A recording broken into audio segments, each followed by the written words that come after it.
Oracle external table. Oracle external table এই lesson থেকে আমরা জানার চেষ্টা করব কিভাবে একটা ডিরেক্টরি ক্রিয়েট করতে হয় এবং আমরা কিভাবে একটা ডিরেক্টরিতে রিড রাইট প্রিভিলেজ দিতে পারি, এবং পাশাপাশি আমরা দেখব যে এই এক্সটার্নাল টেবিলটা কিভাবে ক্রিয়েট করা হয় এবং এই এক্সটার্নাল টেবিল থেকে কিভাবে ডাটা ফেচ করা যায়। প্রথমে আমাদের যেটা করতে হবে, সিএসডিবিতে আমাদের হচ্ছে কানেকশনটা করতে হবে।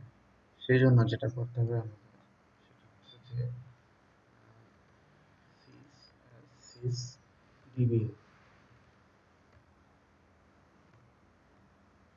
সিএসডিবিতে আছে।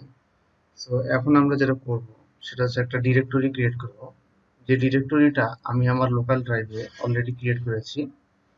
আমি যদি আপনাদের দেখাই সেটা হচ্ছে যে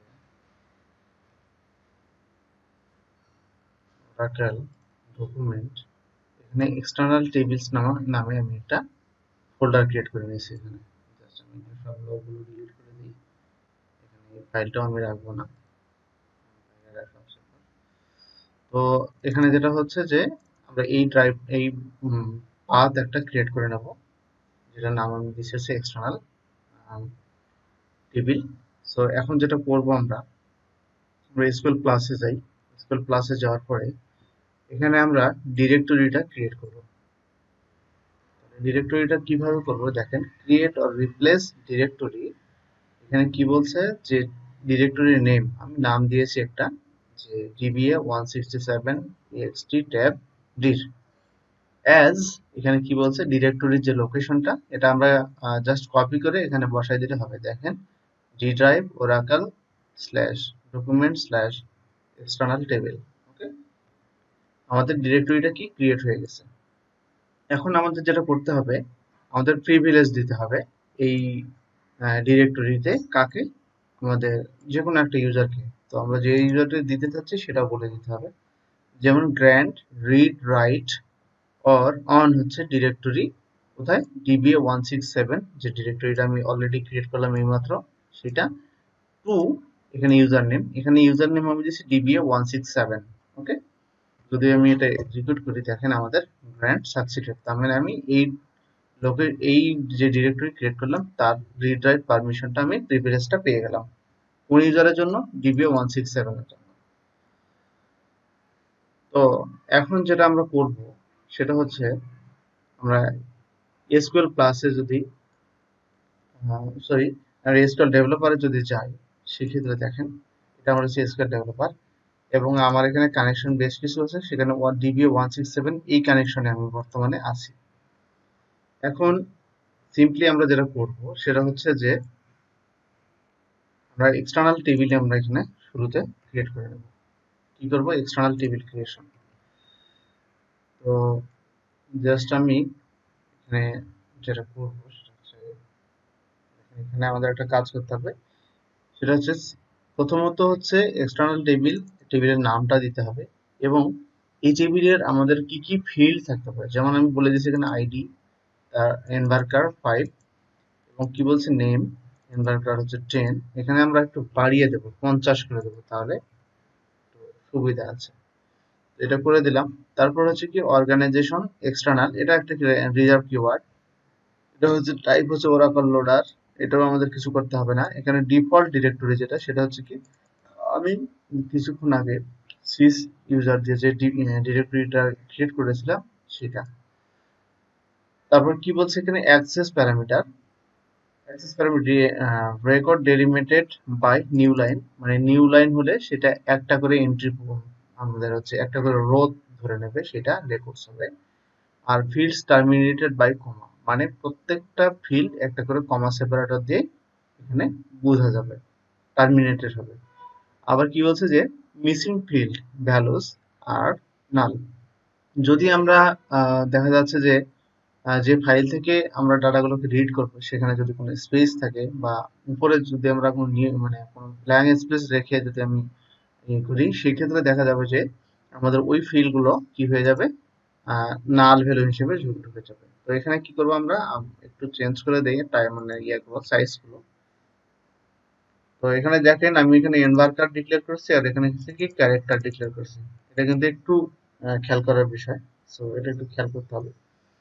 তারপরে হচ্ছে কি এখানে লোকেশন, এখানে কি বলছে যে ডিরেক্টরিটা ক্রিয়েট করলাম সেখানে আমাদের এই নামে একটা ফাইল থাকতে হবে। আমি দেখেন অলরেডি কিন্তু ফাইল ক্রিয়েট করে রেখেছিলাম। আমি অলরেডি ফাইলে নিয়ে গেছি, দেখেন এই ফাইলটা আমি অলরেডি ক্রিয়েট করেছিলাম। সেটা হচ্ছে যে এক্সটার্নাল টিভির, আমি জাস্ট এখানে এটা পেস্ট করে দিলাম। এখন এখানে এর মধ্যে দেখেন আমাদের বেশ কিছু ডাটা আছে, এখানে ডাটা কিন্তু আছে আমাদের, ঠিক আছে। সো এই ডাটাগুলোকে আমরা কি করতে পারি, রিড করতে পারি। তো সেটা যদি আমি করতে চাই সেক্ষেত্রে দেখেন আমি একটু এসকিউএল ডেভেলপারে যাচ্ছি। তো আমাদের সেই ফাইলটা এখানে দেওয়া আছে ডিরেক্টরিতে, যে ফাইলটা আমি রেখেছি .txt নামে এক্সটেনশনে। আচ্ছা, প্যারালাল 5, এটা হচ্ছে প্রসেসটা হবে প্যারালাল 5 প্রসেসে, এনাফ।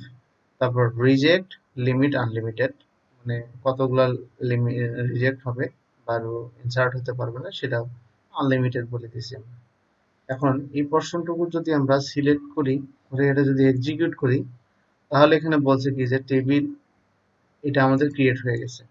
ওকে, তো যেহেতু ক্রিয়েট হয়ে গেছে, আমরা এখন দেখতে চাচ্ছি যে এই টেবিলের ডেসক্রিপশনটা যদি আমরা দেখতে চাই, ডেসক্রিপশনটা দেখলে কি আসবে দেখি একটু। আমরা টেবিলের ডেসক্রিপশন দেখতে চাচ্ছি। দেখেন আমাদের টেবিলের নেম, আইডি, স্যালারি, আমাদের সুন্দর মতো টেবিলের ডেসক্রিপশন দেখতে পাচ্ছি। এখন যদি আমরা ডেটা ফেচ করতে চাই সেক্ষেত্রে যেটা হবে, দেখেন ফেচ ডেটা, যদি আমি প্রশ্নটুকু এক্সিকিউট করি তাহলে দেখেন আমাদের ডাটাগুলো যে আমাদের এক্সটার্নাল টেবিলে ছিল সেখান থেকে আমি রিড করতে পারতেছি। এখন মজার বিষয় হচ্ছে আমাদের যে ফাইলটা ছিল, আমি ফাইলটা যদি আবার একটু ওপেন করি, আপনাদের সামনে নিয়ে আসি। এখানে আমি নতুন যদি একটা রো এখানে ইনসার্ট করি, তাহলে দেখেন এটা দিলাম হচ্ছে আইডি হচ্ছে 7, এখানে দিলাম মনে করেন যে হচ্ছে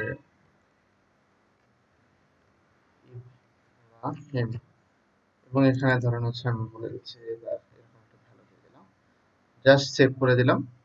দেওয়ার পরে দেখেন আমি যদি আবার এইটা এক্সিকিউট করি সিলেক্ট স্টেটমেন্টটা, তাহলে দেখেন আমাদের এই দেখেন ইব্রাহিম এই রেকর্ডটা আমাদের ওই ফাইল থেকে রিড করেছে।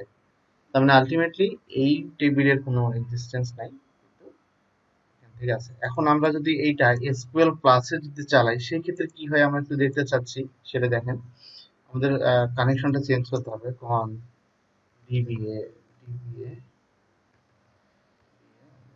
167 কানেকশন হয়ে গেছে। এখন আমরা এটা দেখতে চাচ্ছি কি অবস্থা, দেখেন এখানেও আমি কি মানে আমরা এসকিউএল প্লাসে দেখছি যে আমাদের এখান থেকে ফাইলগুলো রিড করছে এবং এখানে সুন্দর মতো আমরা দেখতে পাচ্ছি।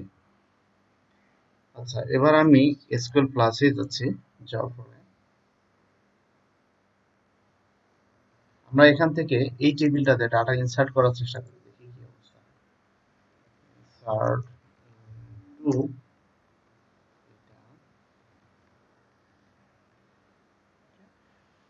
এখানে বলে দিই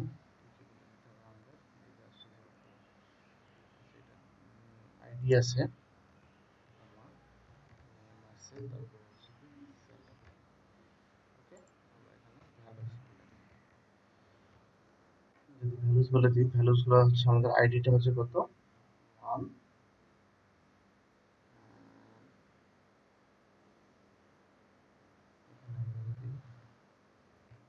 আমি বলে দিলাম হচ্ছে একটু 1 ও 8, তারপরে হচ্ছে নেম বলে দিলাম হচ্ছে কি হিম,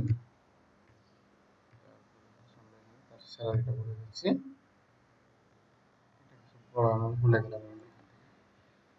তাহলে যদি আমরা এটা ইনসার্ট করি তাহলে কি ইনসার্ট হবে, দেখেন এখানে কি বলছে, don't do that, operation not support on external table organizable, user attempt on operation table which is not supported. তার মানে এখানে এই টেবিলটাতে আমরা কি করতে পারবো না, ইনসার্ট করতে পারবো না। এটা কিন্তু একটা বিষয়, এটা একটু মাথায় রাখতে হবে আমাদের। আমরা জাস্ট কি করতে পারবো, ওই আমাদের কোনো একটা এক্সটার্নাল ফাইল থেকে আমরা জাস্ট ডাটাটাকে আমরা ফেচ করতে পারবো। যেমন এখানে ফেচ করতে